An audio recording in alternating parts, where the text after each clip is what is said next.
Hi guys, it's Andy from Apocalypse Training Systems, and this is part 3 of Strength Camp for MMA fighters.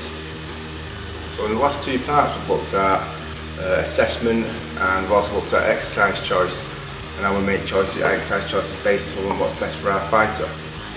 In this part we're going to be looking at volume and frequency. So volume is the amount of work overall that we're going to be doing in the program.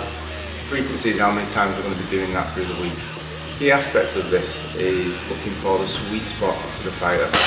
So what I mean by that is, if we do too much work, we're going to be getting way too much stress to the fighter, which means that they're not going to be recovering in time to do their specific work, whether that be any time on the mats or any time with their fight coaches in different fields. So if we're doing too much work, it's going to have a knock-on effect of that. If you're doing too little work, you're not going to be getting enough stimulus in there to get an adaptation. So you know what, you're not going to be getting as strong as you could. So it needs to be like an optimal amount, which is a little bit trial and error at first, which is why it's good to get a fighter in way out from the fight. And then by the time you get to your 12 weeks, or you're 12 weeks away from the fight, you kind of dial it in a little bit.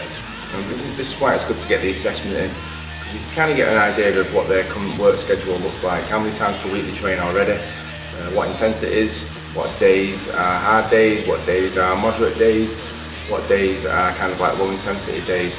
Once you've seen their schedule and you get a bit of an idea of which are the most intense days, you start fitting in your strength work around that then. So to give an example, a couple of my fighters, they'll get together with their pro team in the morning, so they'll do Monday to Friday, doing their work there, and they'll come and see me in the afternoon twice a week. The reason that you only see me twice a week is because I just find that as a good number to get the right amount of work in, and to be honest, we're getting quite good results from it as well. You don't really want to be doing 3, 4, 5 strength sessions with me per week. But again, start increasing that volume over time, start increasing that stress, and then it's going to be really hard to keep all that fatigue management. So I think for me and for my guys, 2 sessions per week seem to work okay. So again, I'm going to look at their training. Which of those sessions in the week their most intense days?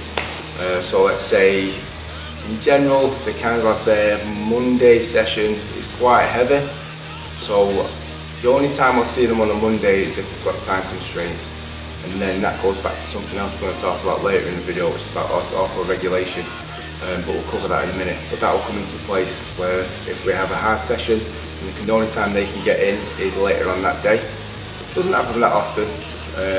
When we do, we've got to learn to adapt to kind of tailor it around that fighter.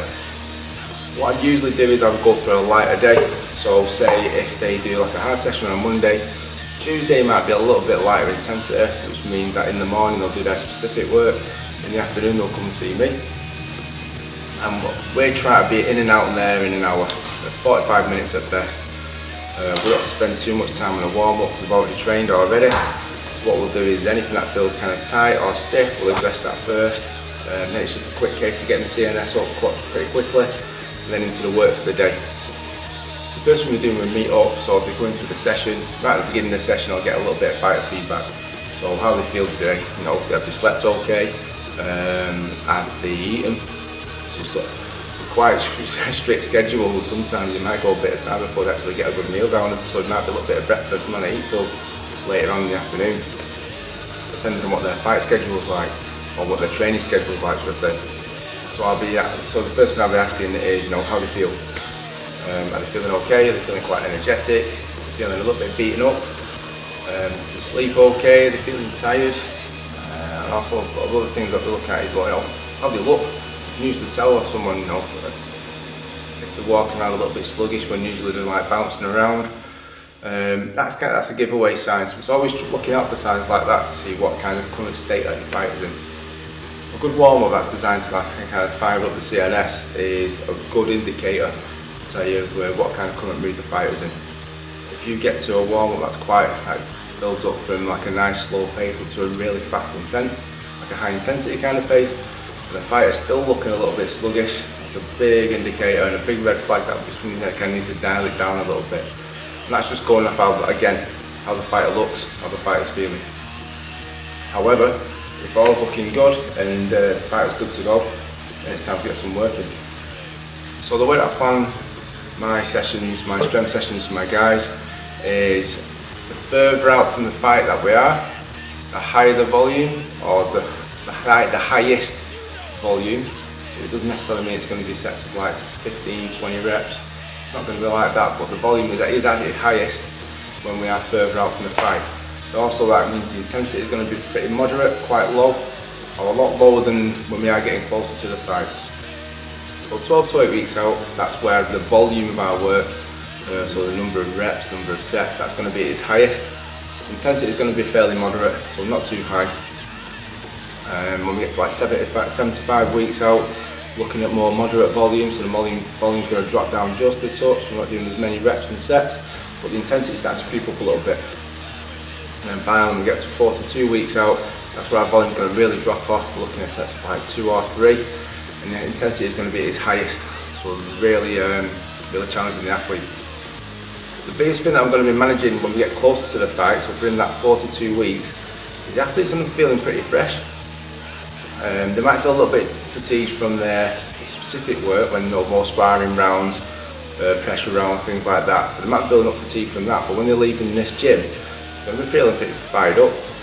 And it's in the end of those sessions where you might get sometimes that fighters want to do a little bit more work. So they might want to do, some high intensity work on the assault bike, for instance, or on the rower, or they want to go out and do some sprints, which is cool, but you kind of want to manage that a little bit. So if you're doing too much, obviously that fatigue that we're really trying hard not to creep up over, that's going to slowly start building up.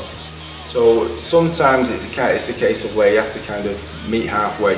So kind of explain to the fighter, and usually this is where the trust comes in again. Okay, fine, let's get some short intense work in. So they might be able to do like, one thing that I like is setting the assault bike to a minute. How many calories can you burn in a minute? Okay, it's a minute's work, nice and sharp. Again, not going to be too much. They're going to feel like a good workout after a minute, and it's so short that you're going to recover from that pretty quickly. Another one could be, I don't know if you've got assault bikes at your place, but they have like a 4-minute workout, which is 10-second sprint, 20 seconds recovery, and that's for 4 minutes. That's a pretty good one. You recover pretty quick from that. Not too much work, it's definitely not increasing the fatigue too much. And again, it feels like they've just got a little bit of release out of it. Because fighters always want to do that a little bit more, so it's our job as coaches just to try and limit it a little bit and just kind of rein it back just a touch. So with fatigue management also comes with being able to adapt the session when needed. This is where also regulation comes into it. So what a regulation is, regardless of what we've got put on plan for the day, if your fighter comes in feeling fatigued, it's time to kind of rip that up, throw it away, and then just adapt, see what can we do. So if the fighter comes in really tired, they've had a couple of days of really hard sessions, they're coming to see you, and you're going to still say, right, well, I know you're really tired, but we're going to carry on doing the work that was set for today. You're really pushing that fatigue up, probably too much for them to recover for a little bit longer. So it's going to take them even longer to recover from that, which means that it's going to be a knock-on effect to their training. So they'll go to another specific training, they'll go into more sparring, more pressure rounds, building up more fatigue. So what you're doing is you're just increasing that fatigue, not allowing enough time for recovery. So sometimes we as strength coaches have just got to take a step back and say, okay, fair enough, let's do a little bit of recovery work. So it could be a little bit of light stretching, a little bit of mobility work, might be some body weight stuff. I've had times in the past where it's just been like, okay, let's just do 10-15 minutes, let's get into 90-90 position and just do some breathing, which takes a little bit of explaining to do and a little bit of, again, I keep using that word trust. But once you've done it a few times and your fighter starts to say, you know what, this is kind of best for me, then it doesn't seem to be a problem. But if the fighter comes in tired, we have to be able to learn how to just roll those punches and kind of just change what we're doing just to bring that fatigue down a little bit. Thanks for that, guys. Hope you enjoyed that. If you have any questions, again, please leave them on the comments below. If you like it, please press like it. If you think other people can benefit from this, share it as well. Subscribe so you can get some more info that I'm going to be putting out soon. Thank you, always appreciate that you take a few minutes out to watch these videos. I will catch you next time.